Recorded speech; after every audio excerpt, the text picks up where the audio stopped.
도와주시고 하나님께 찬양 드리며 예배 드리게 한 것이 주님의 부르심을 우리가 믿음으로 나아갑니다.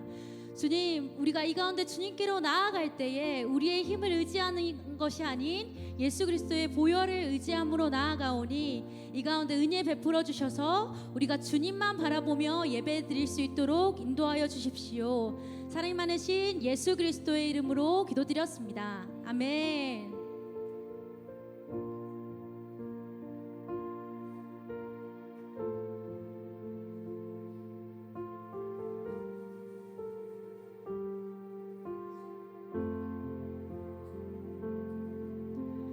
주의 보좌로 나아갈 때에 어떻게 나가야 할까? 나를 구원한 주의 시 그것을 믿으며 가네. 그것을 믿으며 가네.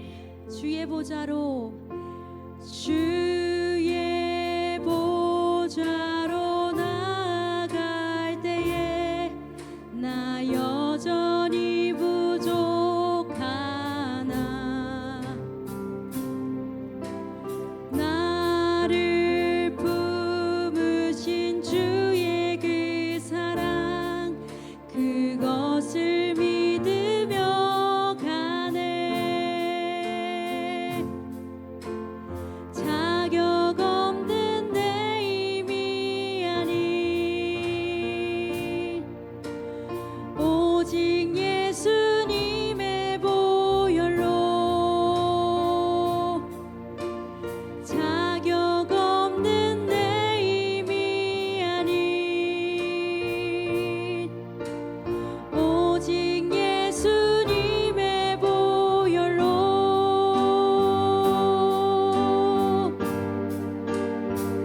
십자가의 보혈 완전하신 사랑 힘입어 나아갑니다.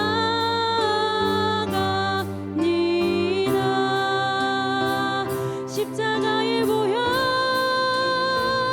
완전하신 사랑 힘입어 예배합니다. 처음부터 고백하겠습니다. 주의 보좌로 나아갈 때에 어떻게 나가야 할까?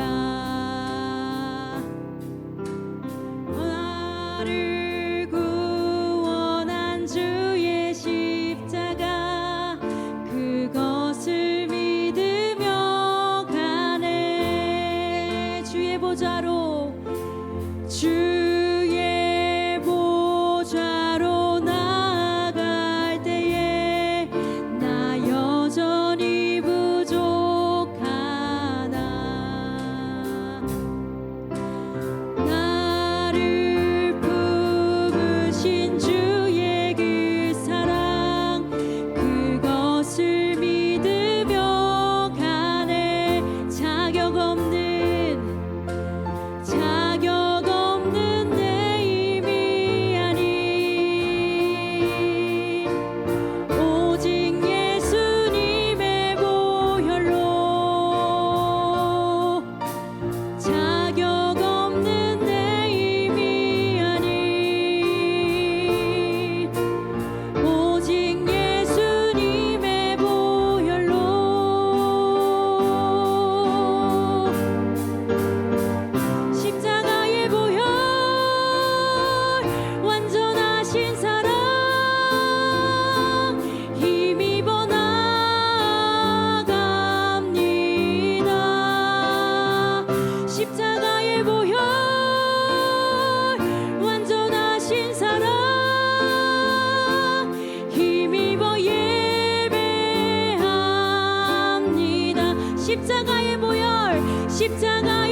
우리 함께 박수 치며 정말 사모하는 하나님께 찬양 올려드리도록 하겠습니다. 할렐루야! 아멘!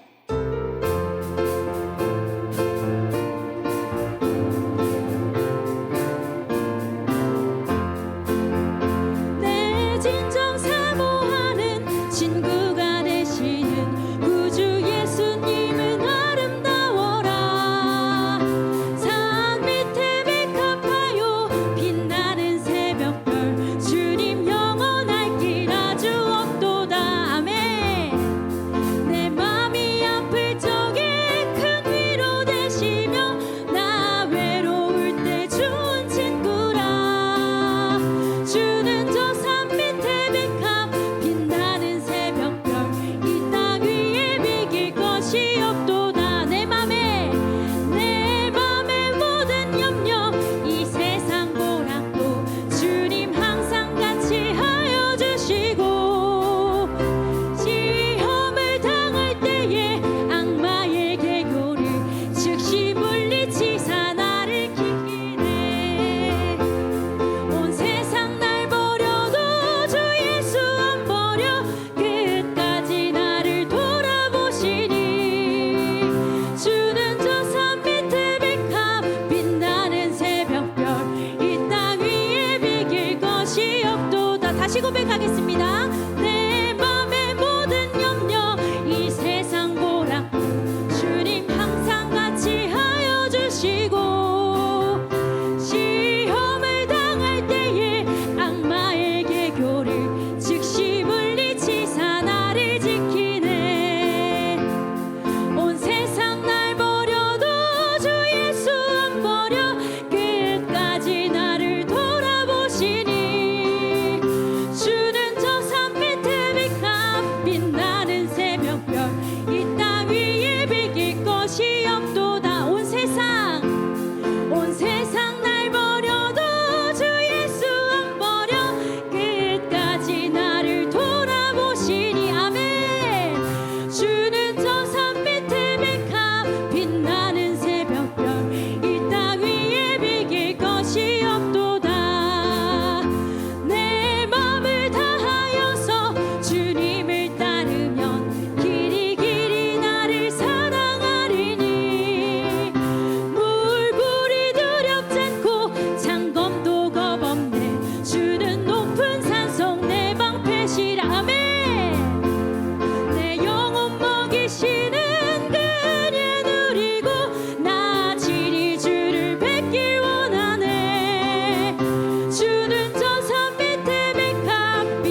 내게로부터 눈을 들어 주를 보기 시작할 때 주의 일을 보겠네.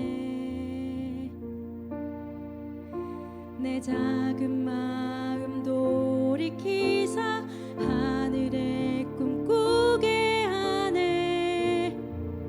주님을 볼 때 모든 시선을 주님께 드리고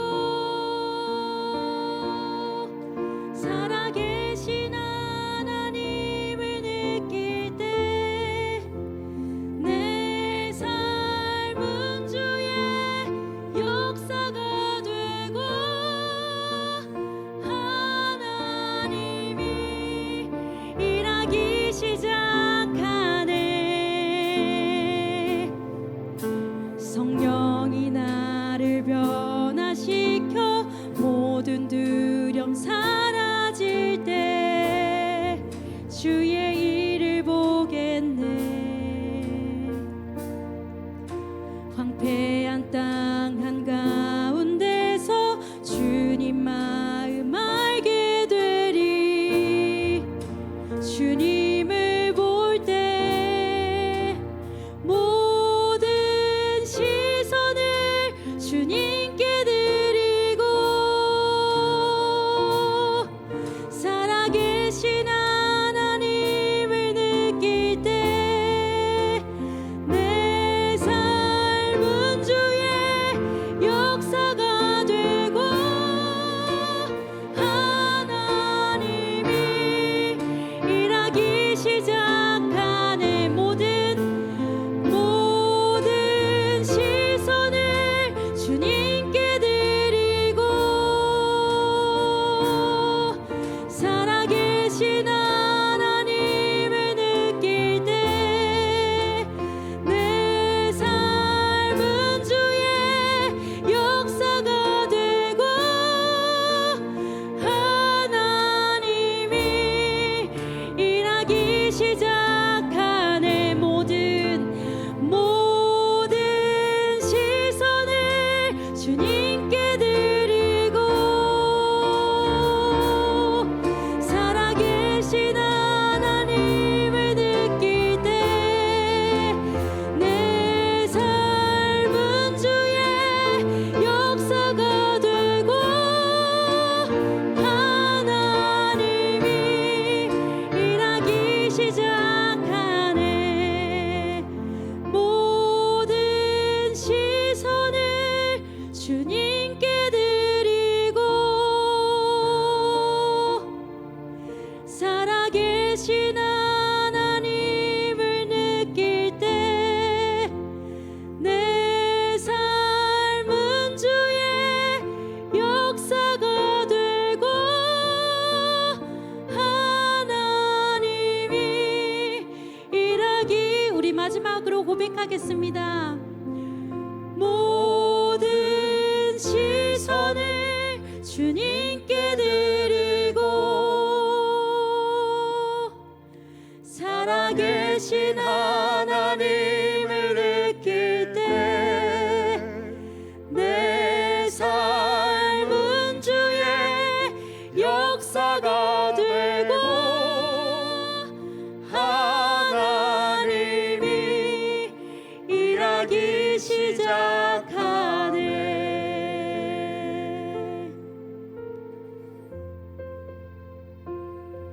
우리 예배를 위해서 함께 기도드리겠습니다.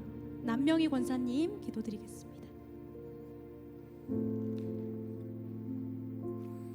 사랑이 많으신 하나님 아버지, 은혜를 생각할 때마다 진심으로 감사합니다.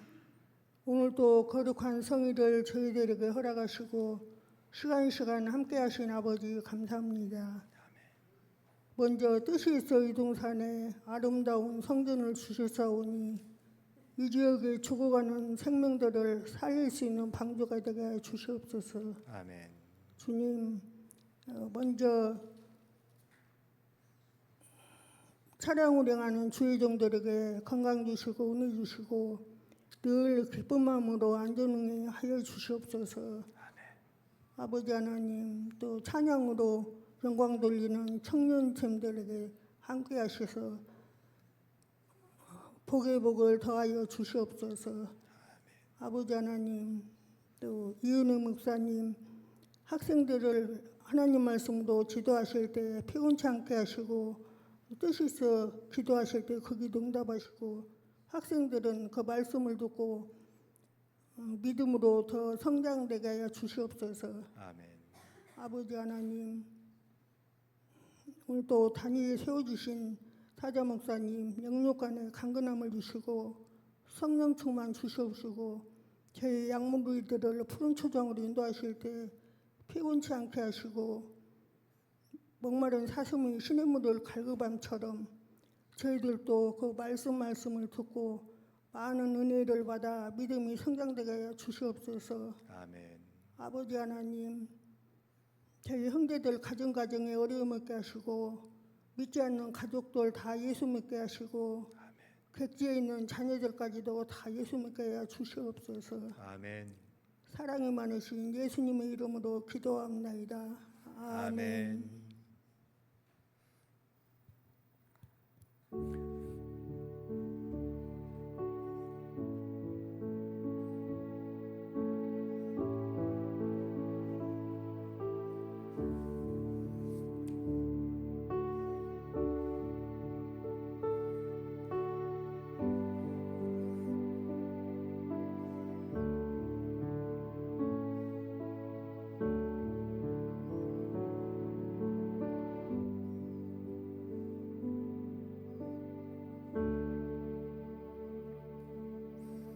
오늘 함께 보실 말씀은 레위기 27장 26절에서 33절 말씀입니다.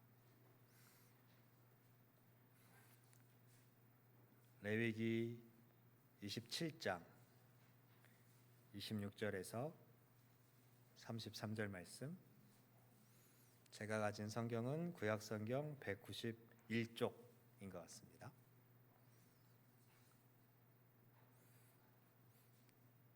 찾으셨으면 저와 여러분이 한 절씩 교독하겠습니다. 오직 가축 중에 처음 난 것은 여호와께 드릴 첫 것이라. 소나 양은 여호와의 것이니 누구든지 그것으로는 성별하여 드리지 못할 것이며,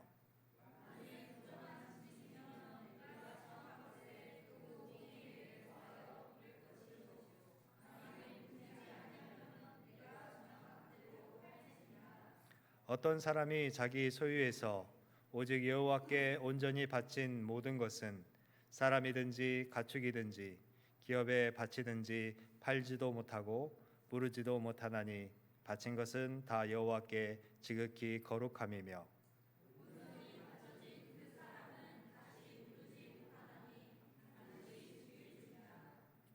그리고 그 땅의 10분의 1 곧 그 땅의 곡식이나 나무의 열매는 그 10분의 1은 여호와의 것이니 여호와의 성물이라.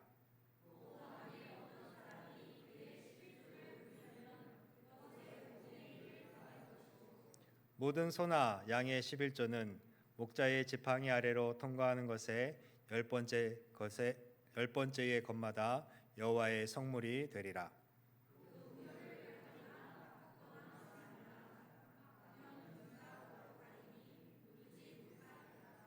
아멘.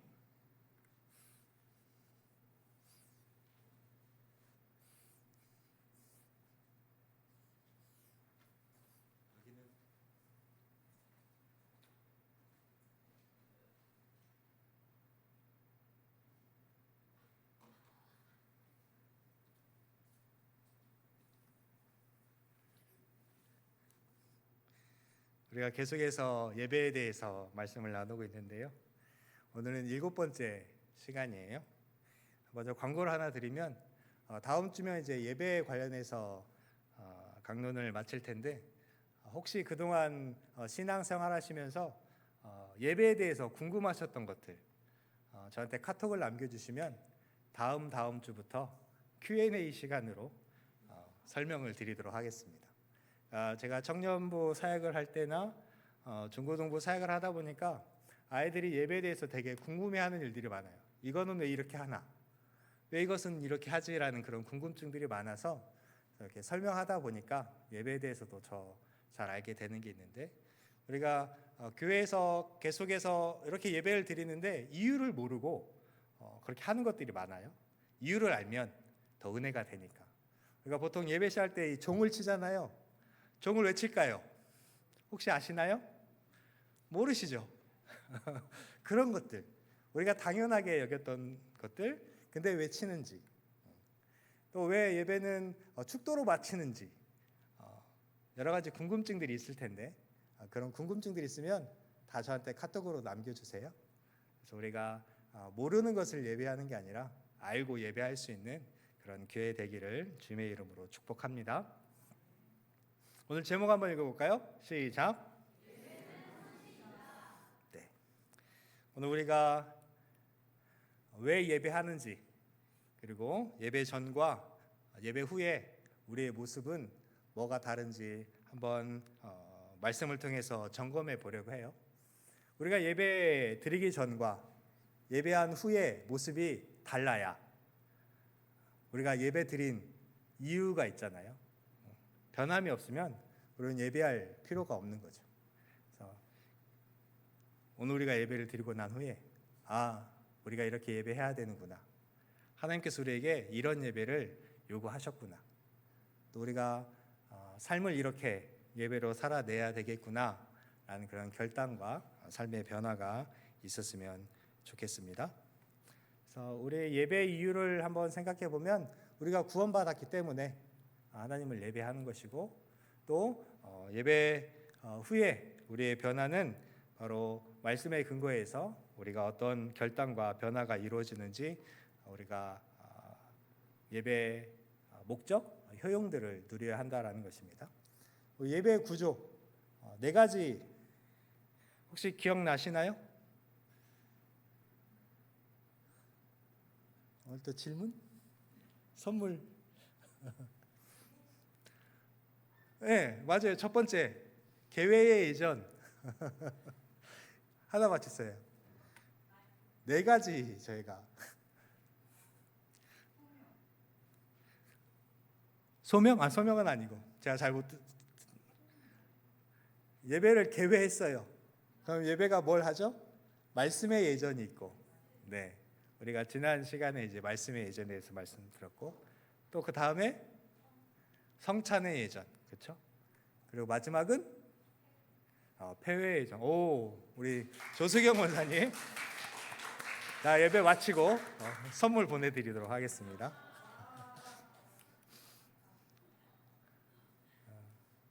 성찬의 예전은 나중에 따로 설명을 드릴 거고, 오늘은 폐회의 예전에 대해서 말씀을 나누려고 합니다. 폐회하니까 이제 예배를 마칠 것 같은 느낌인데 맞아요. 예. 폐회의 예전은 바로 다른 말로 표현하면 파송과 헌신이라고 표현할 수 있습니다.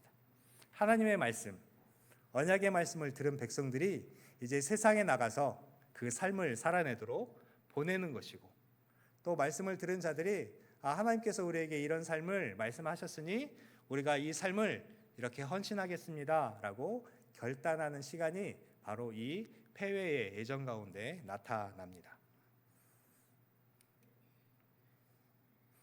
그래서 말씀을 통해서 하나님께서 우리에게 무엇을 약속하셨는지 그 언약을 재확인하는 것이고, 또 그 말씀에 대하여 우리가 이렇게 살겠습니다 라고 결단하는 그런 시간이 바로 폐회의 예전에 해당이 됩니다.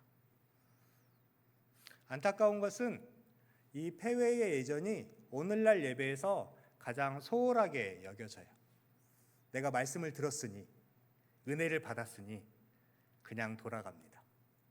예배 후에 하나님께서는 우리에게 삶을 말씀하시는데 그 삶에 대해서는 사람들이 크게 많이 생각하지 않아요.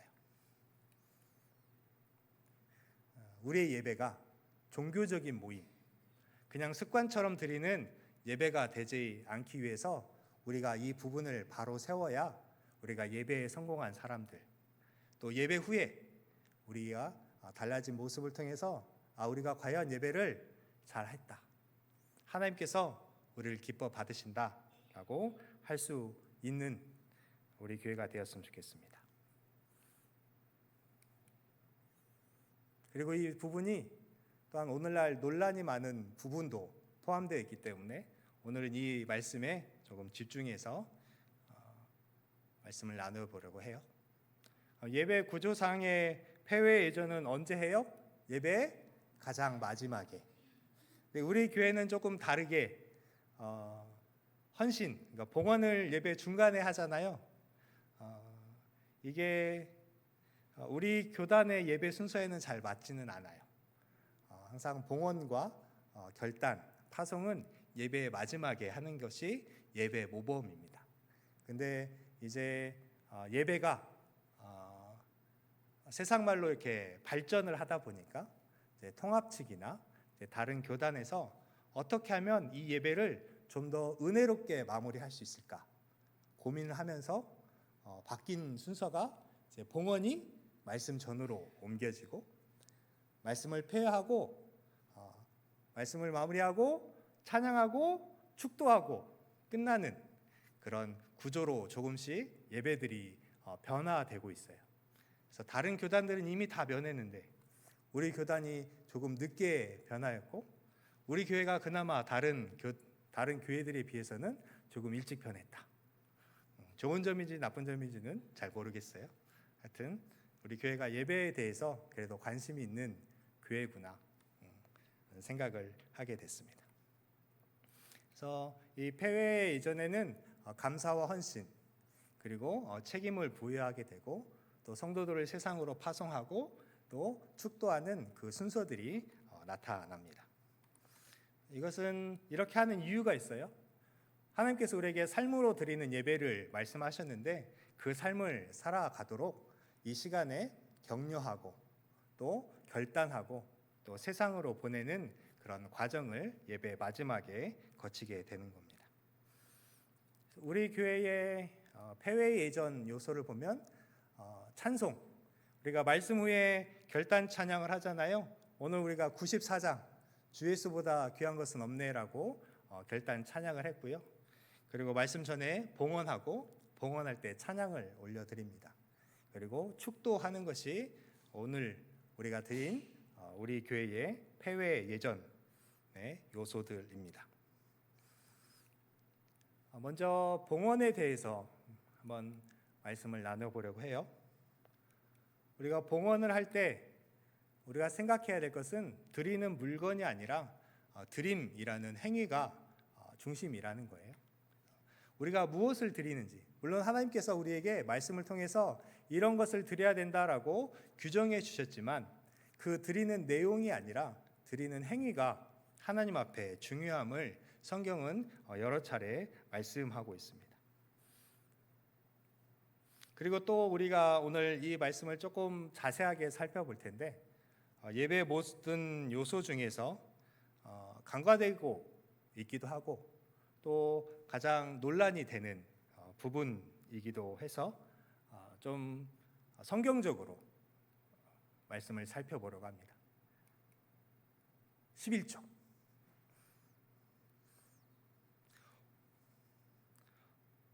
온전한 11조에 대해서 한번 생각해 보셨습니까? 제가 청년 때 그리고 주일학교 사역을 할 때 그리고 청년 사역을 할 때 이런 11조에 대한 질문들을 많이 들었어요. 헌금 시간이 왜 예배 시간에 있어야 되냐? 감사하면 은혜 받은 사람이 감사하면 되지 굳이 그것을 왜 예배 시간에 꼭 넣어서 사람들에게 부담을 줘야 되냐 하시는 말씀도 있었어요. 또 11조를 왜 내야 되냐? 내가 나라에 세금을 내고 있는데 왜 교회에도 왜 세금을 내야 되냐? 또 11조를 내면 새해 전 11조를 내야 되냐? 새후 11조를 내야 되냐? 청년들에게 이게 좀 중요한 문제였던 것 같아요. 그리고 또 어떤 안수 집사님은 제게 우리 교회 안수 집사님이 아니고 다른 교회 안수 집사님이 말씀하셨어요.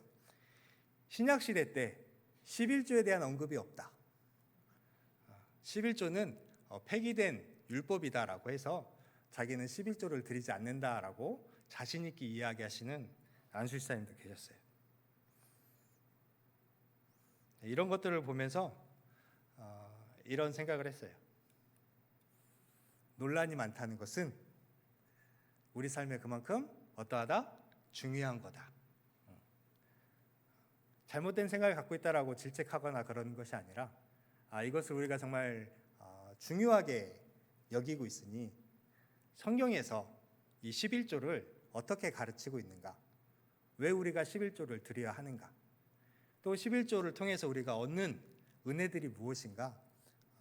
말씀으로 잘 가르쳐야 되겠다라는 생각으로 오늘 말씀을 합니다. 혹시 11조에 대한 부담 그런 걸 느끼라고 하신 건 아니고 우리가 온전한 11조를 드렸으면 하는 마음에 말씀을 전하니까 은혜로 잘 받으셨으면 좋겠습니다. 제가 신학교를 다닐 때 이 11조에 대해서 교수님이 이야기하시는데 목사들이 성도들에게 11조를 많이 강요하고 또 강조한다라고 말씀하시면서 목사들이 성도들에게 11조에 대해서 강조하기 전에 목사들이 해야 될 게 있다라고 했어요. 11조를 강조하려면 교회 재정도 11조 정신으로 사용되어야 한다라고 말씀하셨어요. 무슨 말이냐면 오늘 우리가 11조에 대해서 말씀을 살펴보겠지만 하나님께서 11조를 드리라신 이유가 있거든요.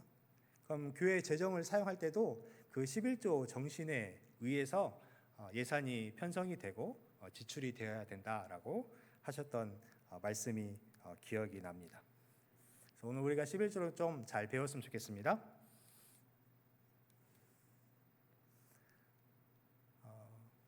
구약의 11조에 대해서 언급이 많이 나타나는데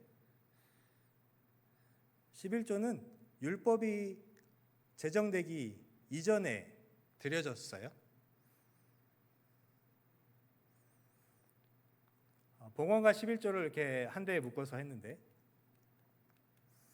세 가지로 말씀을 드리면 아벨의 제사가 하나님께 드려지는데 하나님께서 은혜 주신 것에 대한 자발적인 드림이 바로 아벨의 제사, 믿음으로 드려진 제사라고 성경이 평가하지요.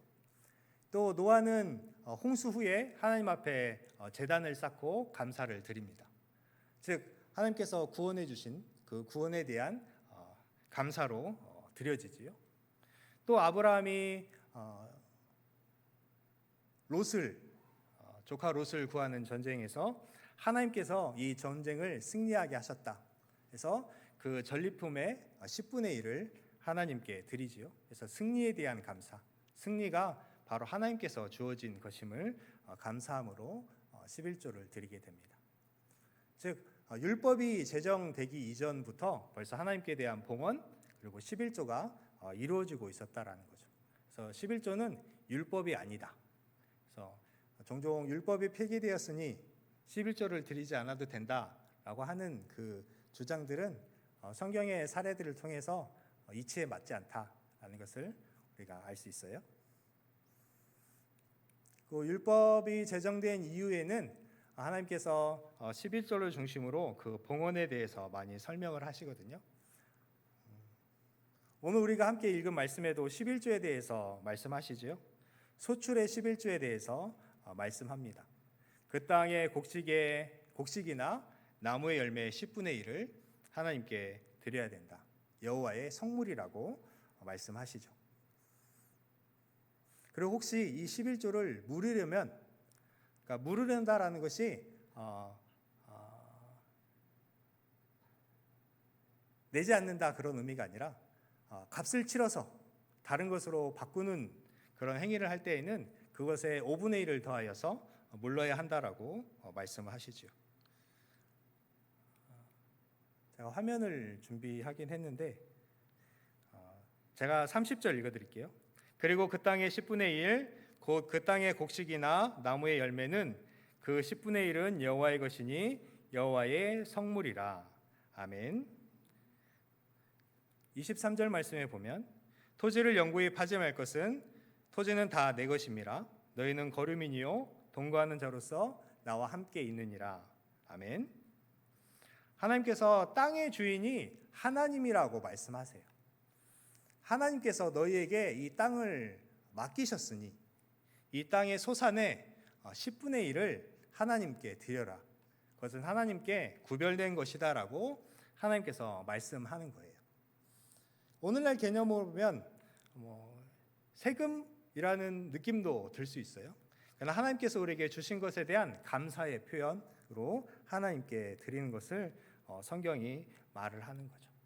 그래서 11조는 가나안 땅과 또 그 삶의 터전을 허락하신 하나님, 그 모든 것의 주인이 하나님이라는 사실을 기억하라라는 그런 개념으로 하나님께서 말씀하셨어요. 그래서 11조는 세금이 아니라 은혜에 대한 감사다. 하나님께서 맡기신 청지기로서 마땅히 해야 할 의무다라고 성경이 우리에게 말씀하고 있는 거예요. 그럼 구약에서 11조를 어떻게 이야기하고 있는지 그 규정들을 몇 가지 제가 성경에서 찾아봤습니다. 구약에는 11조를 세 종류의 11조를 말씀합니다. 첫 번째 11조는 민수기 18장과 레위기 27장에 말씀하는데 21절 말씀 우리 한번 다 함께 읽겠습니다. 시작.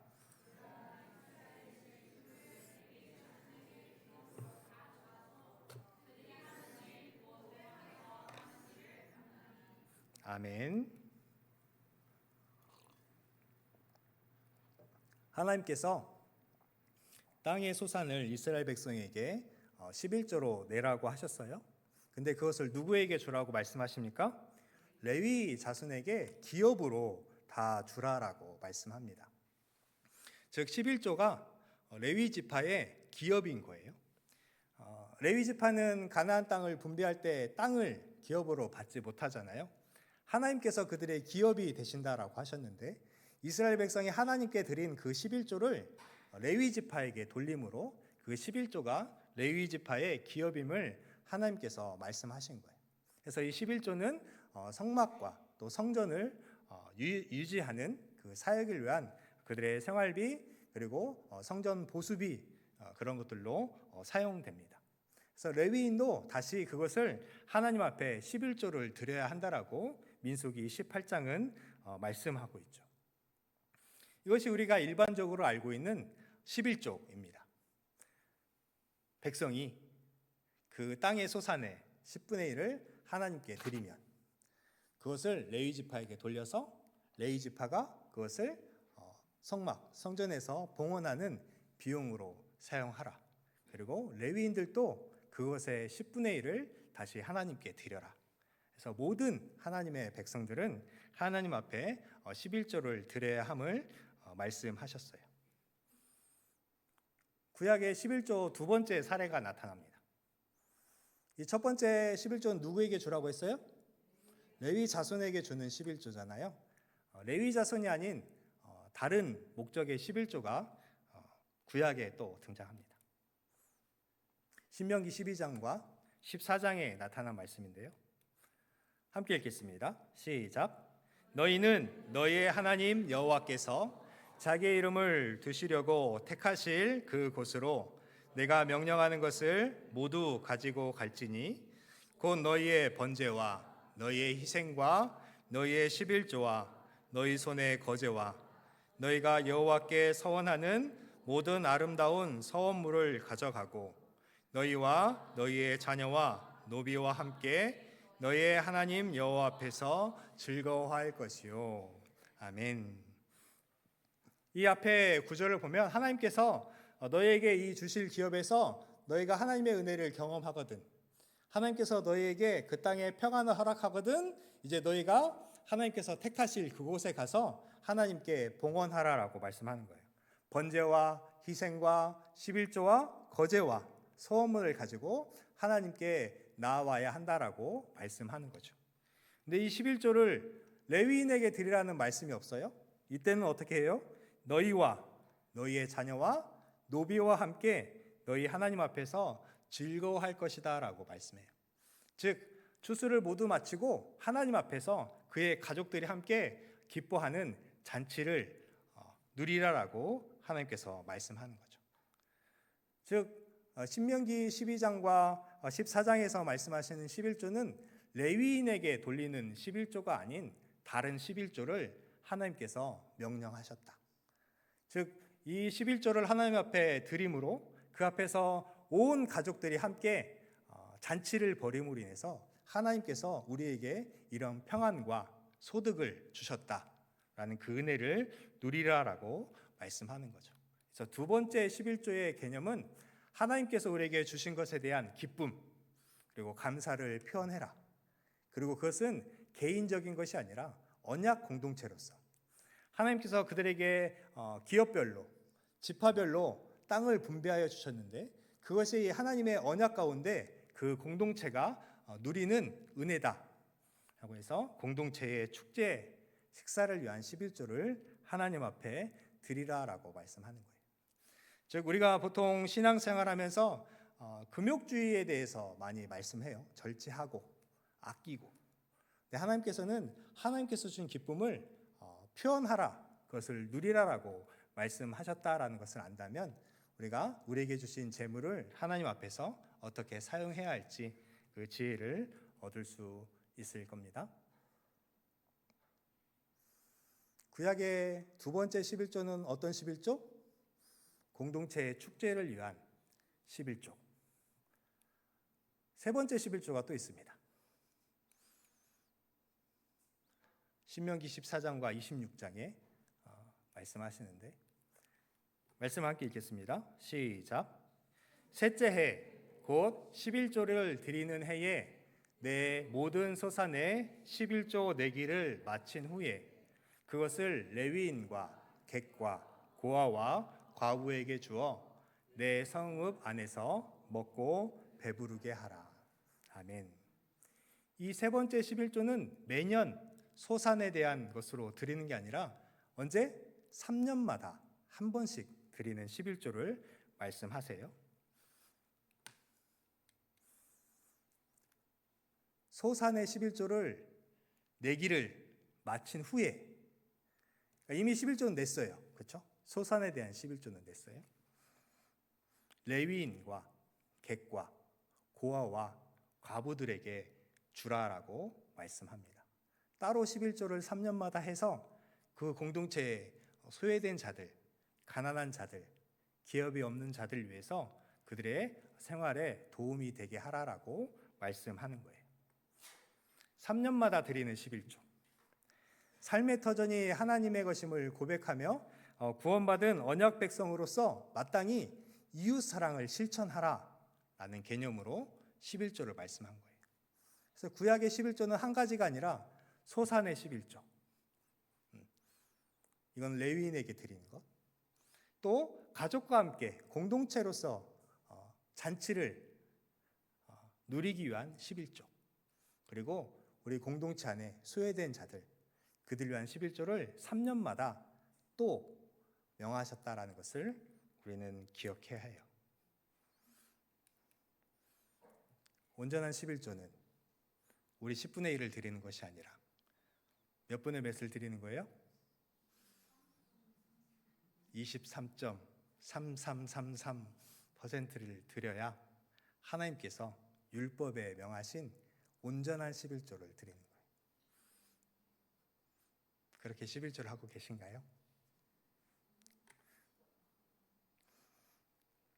제가 아는 동기 목사님은 11조를 아니고 14조를 드리시는 분도 계세요.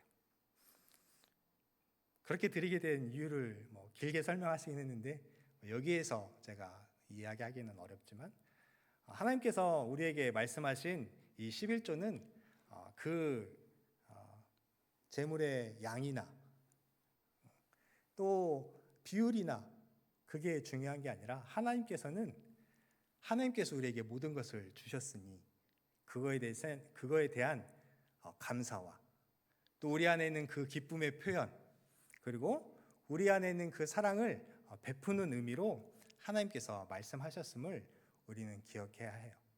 그래서 혹시 내가 11조를 드릴 때에 마음에 인색한 마음이 생겼다라고 하면 이 말씀들을 한번 기억하셨으면 좋겠어요. 하나님께서는 더 많은 것을 우리에게 주셨고 또 우리에게 더 많은 것을 요구하시는 하나님이다. 우리가 그렇게 기쁨으로 하나님 앞에 드릴 수 있는 우리 교회 되었으면 좋겠습니다. 아멘 소리가 쏙 들어가셨네요. 구약 시대 때 어떤 11조들이 또 있었는지 살펴보려고 해요. 아모스 시대의 11조에 관련해서 하나님께서 선지자를 통해서 말씀하세요. 아모스 4장 4절에서 5절 말씀인데, 당시 사람들이 3일마다 한 번씩 하나님께 11조를 드렸다라고 이야기해요. 근데 그들이 11조를 드릴 때 하나님이 정하신 방식으로 드리는 게 아니라 그것에 누룩을 넣어서 하나님 앞에 11조를 드립니다. 그 의미를 그 성경 본문을 쭉 읽어보면 그들이 그렇게 자주 11조를 드리는 이유는 그들이 복을 받기 위해서 11조를 드리는 행위였어요. 하나님 앞에만 11조를 드리는 것이 아니라 우상에게도 11조를 드려요. 베델에 가서도 제단에 11조를 드리고. 그러니까 그 당시는 북이스라엘이 경제적으로 부흥한 시대였거든요. 그러니까 그것을 통해서 더 많은 부를 경험하고자 여기 저기 다 가서 그렇게 봉헌하는 거예요. 더 큰 복을 달라고. 하나님께서 그들에 대해서 크게 책망하시고 그들이 번영하였지만 오히려 백성의 가난한 자들의 그 소유를 수탈하고 그들을 빈궁하게 했다라는 것을 질책하시고 그들에게 재앙을 내리신다라는 것이 바로 아모스 선지자의 선언이었어요. 즉 그들은 많은 것으로 하나님 앞에 드리면서 하나님께서 자신들에게 복을 주실 것을 언약의 말씀을 붙들고 요구하였지만 하나님께서 그것을 받지 않으셨다. 즉 하나님께서는 재물의 양에 대해서 신경 쓰지 않으신다. 중요한 것은 하나님이 정하신 방법으로 하나님께서 기뻐 받으시는 재물을 드려야 함을 우리는 기억해야 해요. 그래서 우리 하나님 앞에 봉헌할 때 그 다른 무엇이 아닌 우리의 마음이 하나님을 온전히 경외하고 또 하나님께 자원하는 마음으로 드릴 수 있었으면 좋겠습니다. 신약 시대로 넘어와서 신약 시대의 봉헌과 연보에 대해서 설명하기 원해요. 11조에 대해서 주님께서 말씀하셨어요.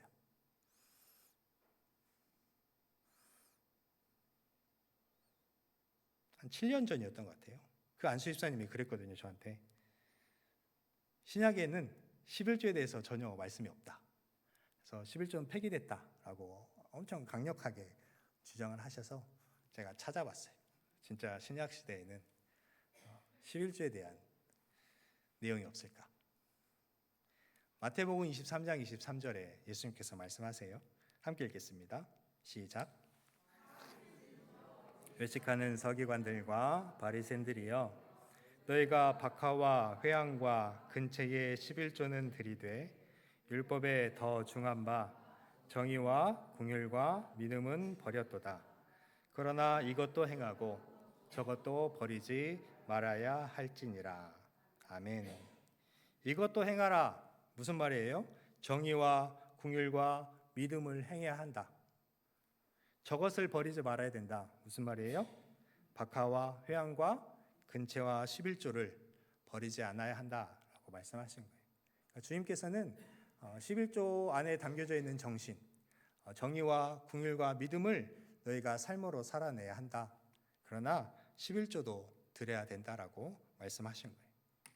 이것을 말씀드렸는데 그분이 말씀하시기를 뭐라고 했냐면 이것은 11조에 대한 정신을 이야기한 거지 11조를 드리라고 한 것은 아니다 라고까지 얘기하셨어요.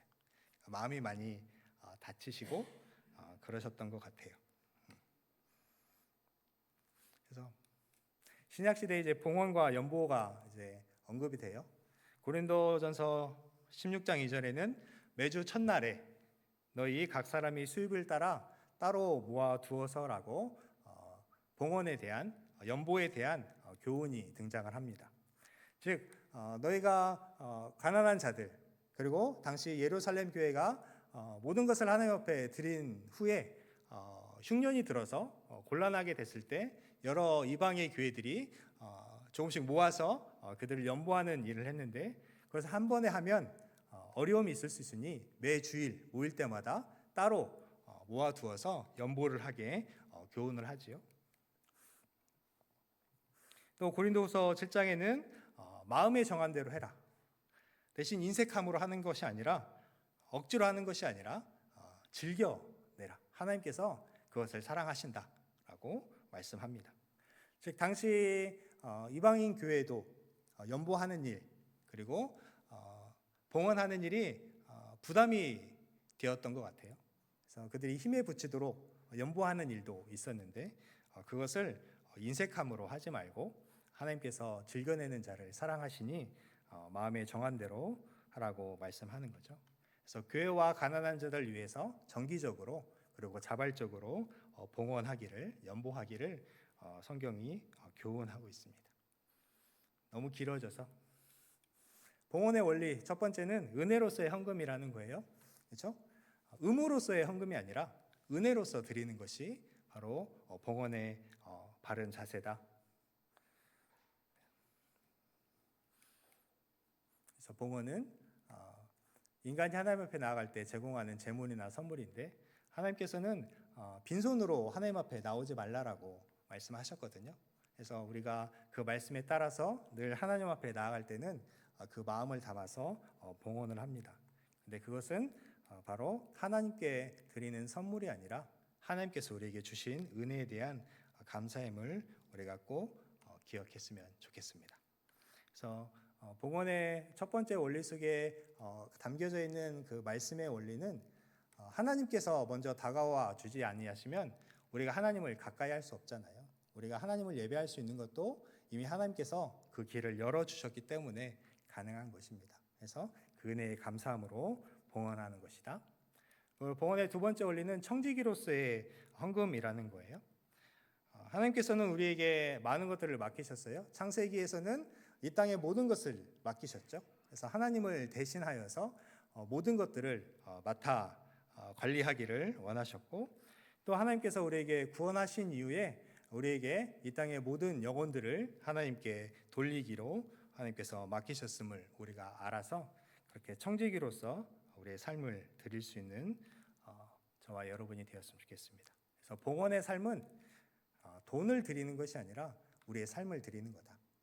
우리가 예배 때마다 헌금을 드리지만 그것은 돈이 아니라 우리의 삶을 드리는 것이다 라는 것을 기억하시고 하나님께서 받으실 만한 거룩한 산 제물로 우리의 삶이 드려지기를 원해요. 그래서 은혜에 대한 감사와 모든 것이 하나님의 것임을 인정하는 것이 바로 봉헌의 삶이다. 아멘이십니까? 너무 이제 봉헌이 길어서 다음 순서로 다음은 파송입니다. 하나님께서는 우리를 예배자로 부르셨지만 이 예배당에 우리를 항상 남겨두지 않으세요.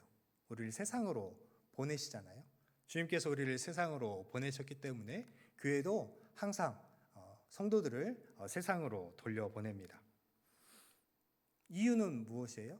하나님의 나라가 하늘뿐만 아니라 이 땅에도 이루어져야 되기 때문에 우리가 주기도문을 통해서 매번 고백하는 것처럼 하나님의 나라가 이 땅 가운데도 임하게 하기 위해서 우리가 매번 세상으로 나아가야 하는 거죠. 그래서 우리가 예배를 드릴 때에 집으로 돌아갈 때 우리가 이런 생각을 항상 해야 돼요. 나는 파송되고 있는가? 우리가 선교사님들을 해외로 파송하잖아요. 복음 사역을 위해서, 선교 사역을 위해서 파송합니다. 근데 하나님께서는 매 주일 예배를 마치고 우리를 세상으로 일상의 선교사로 파송하시고 계심을 우리는 알아야 한다라는 거죠. 내가 내 개인의 삶을 일주일 동안 살아가는 것이 아니라 하나님의 복음을 들고 일주일 동안 살아야 함을 우리가 기억해야 해요. 그래서 하나님께서는 우리를 파송하실 때 그냥 파송하시는 것이 아니라 우리에게 축복하셔서 우리가 그것을 세상 가운데 나타나게 하신다라는 거죠. 우리가 믿는 자로서 하나님께서 맡기신 그 명령들을 온전히 감당하기에 어려울 수 있으니 하나님께서 우리에게 은혜를 주시고 우리에게 복을 허락하여 주셔서 그것을 감당하게 하시는 것이 바로 축복인 거죠. 우리가 하나님께서 맡기신 일을 이제 하러 갑니다. 기쁨으로 그것을 감당할 수 있도록. 하나님, 우리가 이것을 잘 감당할 수 있을지 잘 모르지만 하나님께서 우리에게 이런 복을 약속하셨으니 우리가 믿음으로 나아갑니다 라고 고백할 수 있게끔 교회가 축복하여 성도들을 세상으로 보내는 거죠. 그렇게 축복의 근거가 무엇이에요? 주님께서 말씀하셨기 때문에 내가 너희와 항상 함께 할 것이다 라고 약속하셨기 때문에 그 약속을 붙들고 교회 앞에 선언하는 겁니다. 우리가 축복할 때 어떤 성경 구절들을 사용하시는지 아시나요? 가장 핵심 구절은 고린도후서 13장 13절입니다. 함께 읽겠습니다. 시작.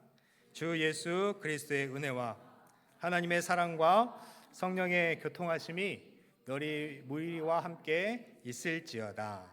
아멘. 즉 성도들을 세상으로 보내면서 교회는 그리스도의 은혜, 그리고 하나님의 사랑, 그리고 성령의 교통하심이 항상 함께 있을 것임을 선언하고 보냅니다. 그래서 여러분은 항상 교회를 나갈 때마다 하나님께서 내게 이런 은혜를 주셨다. 하나님께서 이런 사랑을 베풀어 주셨다. 하나님께서 나와 교통하신다. 무엇보다 하나님께서 나와 함께 하신다. 라는 것을 믿음으로 나아가셔야 한다는 거죠. 또 성경 구절에 유다서 1장 25절을 함께 읽겠습니다. 시작. 곧 우리 구주 홀로 하나이신 하나님께 우리 주 예수 그리스도로 말미암아 영광과 위엄과 권력과 권세가 영원전부터 이제와 영원토록 있을지어다. 아멘. 축도를 할 때, 마무리할 때 이런 표현을 쓰잖아요. 이제와 영원토록 너희와 함께 있을지어다. 그냥 하는 게 아니라 다 성경 구절에 있는 그 말씀의 근거에서 말씀하는 거죠. 하나님께서 우리에게 약속하신 것은 영원 전부터 그리고 이제도 그리고 영원토록 함께 있는 복이라는 거죠. 그래서 여러분이 이 축도의 선언을 들을 때마다 하나님께서 나와 함께 하신다. 하나님께서 약속하신 그 은혜와 복이 영원 전부터 그리고 이제와 영원토록 함께하는 강력한 복이라는 것을 기억하시고 기쁨으로 돌아가는 우리의 예배들이 되었으면 좋겠습니다. 또 축도를 마칠 때 이런 표현이 나눠져요. 우리 교회는 있을지어다라고 선언을 하고 다른 교단에서는 어떻게 하나님도 아닌데 사람이 그런 표현을 쓸 수 있냐. 그래서 하나님 앞에 겸손한 표현으로 축원하옵나이다 라고 기도문의 형식을 띄고 마무리하기도 합니다. 어떤 게 맞을까요?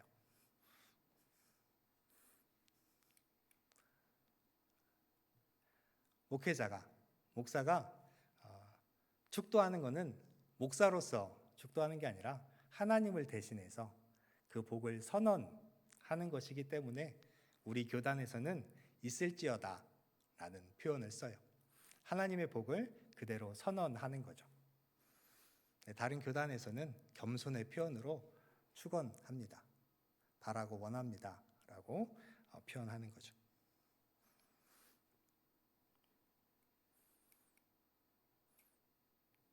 오늘 우리가 짧게 폐회의 예전에 대해서 말씀을 나눴는데요. 이 세 가지를 우리가 한번 생각했으면 좋겠어요. 나는 예배 후에 내 삶으로 어떻게 반응하고 있는가? 그러니까 예배 전에 나와 예배 후에 나가 어떤 변화가 있는가 한번 생각해 봤으면 좋겠어요. 그래서 토요일에 나와 월요일에 나가 변화가 없으면 우리는 예배 실패했다라고도 할 수 있어요. 그래서 우리가 예배 후에 그 말씀을 기억하고 또 하나님께서 우리에게 주신 그 은혜들을 붙들어서 하루하루 조금씩 변화를 경험하는, 그래서 하나님께 감사할 수 있는 우리 교회 되었으면 좋겠고, 두 번째, 나는 매주 결단하며 나가는가. 하나님께서 분명 우리를 세상으로 파송하시는 거거든요. 그냥 보내는 게 아니라 복을 선언하셔서 우리를 내보내십니다. 우리가 복을 받은 복의 사람으로 매주 살아가기로 결단하고 그렇게 나의 삶을 통해서 사람들이 하나님께서 우리에게 이런 복을 주시기를 원하는구나, 그런 것들을 나타낼 수 있는 삶이 되었으면 좋겠어요. 그래서 세상에서 내가 살아갈 때 나는 나 개인으로 살아가는 존재가 아니라 하나님께서 파송하신 자다. 하나님께서 나를 이 땅 가운데 남겨두셔서 나를 통해서 하나님의 나라를 이루어 가기를 원하신다. 그래서 나에게 부여된 그 책임을 알고 그것을 기쁨으로 감사함으로 감당할 수 있는 우리 교회 되었으면 좋겠습니다. 함께 찬양하시겠습니다.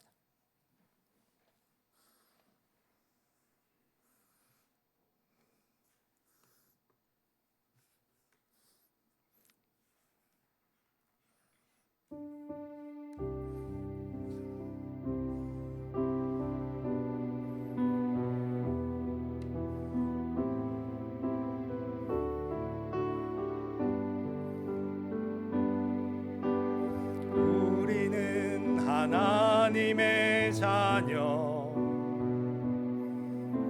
주 사랑 안에 우리 거할 때 주님 나를 사랑하신 것 같이 우리도 서로 사랑할 수 있네. 우리는 주의 몸된 교회, 뭐든지 제가 하나 될 때 예수님의 마음을 닮아가며 고통과 즐거움 함께 나누네. 하나님 안에서 우리 서로 이어져 주가 거하실 성전이 되네. 모퉁이 돌 되신 예수와 하나 되게 하신 성령 안에 함께 지어져 가네. 하나님 안에서 우리 서로 이어져 주가 거하실 성전이 되네. 모퉁이 돌 대신 예수와 하나 되게 하신 성령 안에 함께 지어져 가네. 함께 지어져 가네. 함께 지어져 가네. 아멘. 우리는 완성된 존재가 아니라 계속해서 지어져 갑니다.